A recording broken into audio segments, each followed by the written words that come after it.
মেয়েটি কাপড় চোপড় খুলে আমার দিকে মারতে লাগলো আর বলতে লাগলো, আয় আমার কাছে আয়, কর আমার সাথে, কর আমার সাথে কিছু কর, আমার বাচ্চা লাগবে, দে আমাকে বাচ্চা দে।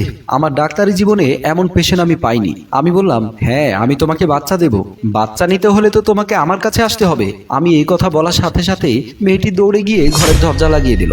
আমি কিছুটা সংকুচিত হলাম, কারণ তখন দরজার বাইরে দাঁড়িয়ে ছিল মেয়েটির স্বামী এবং মা। ওনারা কি মনে করবে? দরজা লাগিয়ে মেয়েটির সাথে সাথে এসে আমার সামনে শুয়ে পড়লো। তারপর বলল, আয় আয় শুরু কর, আজ কিন্তু আমাকে বাচ্চা দিয়ে ছাড়বি, আমার বাচ্চা লাগবে, একটা ফুটফুটে তুলতুলে পুতুলের মতো বাচ্চা লাগবে, তুই সুন্দর, তোর বাচ্চাও সুন্দর হবে। আমি অপলক দৃষ্টিতে মেয়েটির কর্মকাণ্ড দেখছিলাম, আর মেয়েটির ভেতরের বাচ্চা নেওয়ার আকাঙ্ক্ষা কতটা তীব্র এবং গভীর তা ফিল করার চেষ্টা করলাম। মেয়েটি এবার বলল, জানিস ডাক্তার, আমার স্বামী প্রতিদিন আমার সাথে ঘুমায়, কিন্তু আমাকে বাচ্চা দেয় না। ও আমার স্বামী না, ও আমার শত্রু।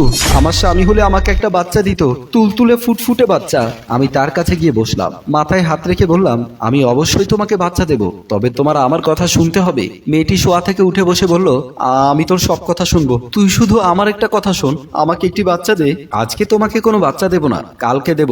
ভয় পাচ্ছিস কেন?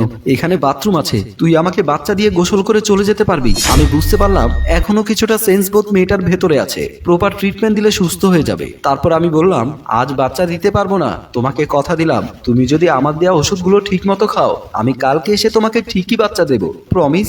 আমি বললাম, প্রমিস, এখন তুমি তোমার পোশাকগুলো পরে নাও।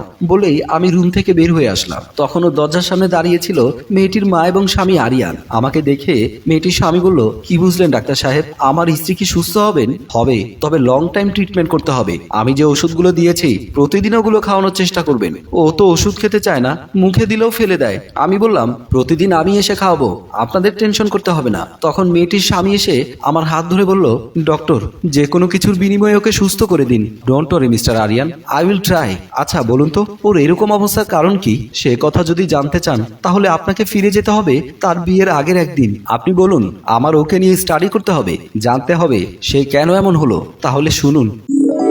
আমি সেদিন ড্রয়িং রুমে আমার ছেলের ঘরের নাতিকে নিয়ে বসেছিলাম। মাহি স্কুল থেকে এসে স্কুল ব্যাগটা টি টেবিলের উপর রেখে ভাইয়ের ছেলেকে আমার কোল থেকে নিয়ে নিল। মাহি ভাই ছেলেকে খুব বেশি আদর করত। মাত্র 27 দিনের নবজাতক ছিল আমার নাতিটি। মাহি হয়তোবা কোলে নিতে গিয়ে অলক্ষ্যে ছোটে বাচ্চাটাকে ব্যথা দিয়ে দেয়। আমার নাতিটি হাউ মাউ করে কান্না করতে থাকে। পাশের রুম থেকে আমার ছেলের বউ এসে মাহির কোল থেকে ওর ছেলেকে নিয়ে নিল। মাহি তখন বলল, ভাবি তুমি ওকে আমার কোল থেকে নিয়ে নিলে কেন?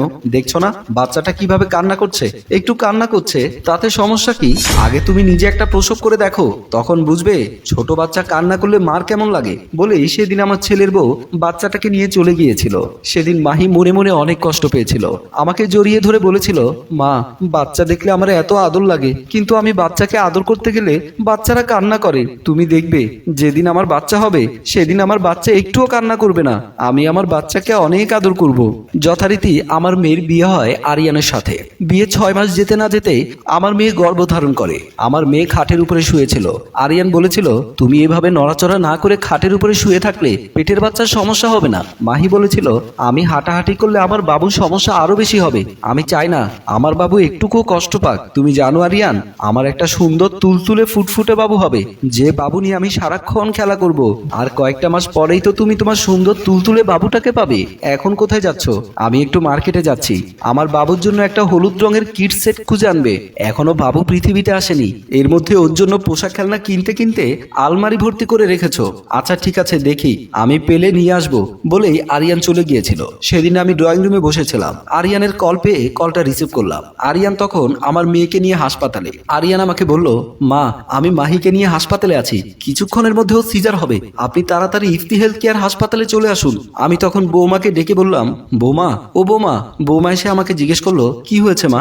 শোনো, মাহিকে নাকি ইফতি হেলথ কেয়ার হাসপাতালে ভর্তি করিয়েছে, কিছুক্ষণের মধ্যে সিজার হবে। আমি হাসপাতালে গেলাম।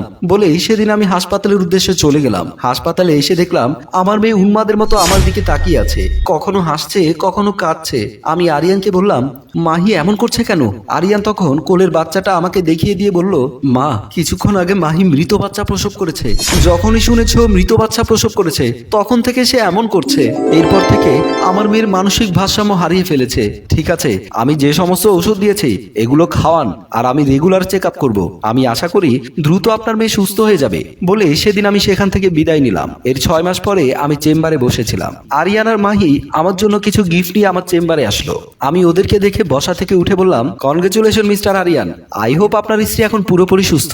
আপনার রেগুলার ট্রিটমেন্ট এবং নার্সিং এর কারণেই আমি পুরোপুরি সুস্থ হয়েছি। আপনাকে অসংখ্য ধন্যবাদ আমাকে সুস্থ করে তোলার জন্য। Please sit down. তারপর আমি তাদের সাথে বিভিন্ন বিষয় নিয়ে কথা বলছিলাম। হ্যালো ভিউয়ার্স, মানসিক ভারসাম্যহীন রোগীদের সাথে কখনোই মিসবিহেভ করবেন না। প্রপার ট্রিটমেন্ট পেলে এরা সুস্থ হয়। তাই আসুন মানসিক ভারসাম্যহীন রোগীদেরকে ঘৃণা না করে ভালোবাসা দিয়ে সুস্থ করে তুলি। গল্পটি ভালো লাগলে লাইক, কমেন্ট ও শেয়ার করে সবাইকে দেখার সুযোগ করে দিন। ধন্যবাদ।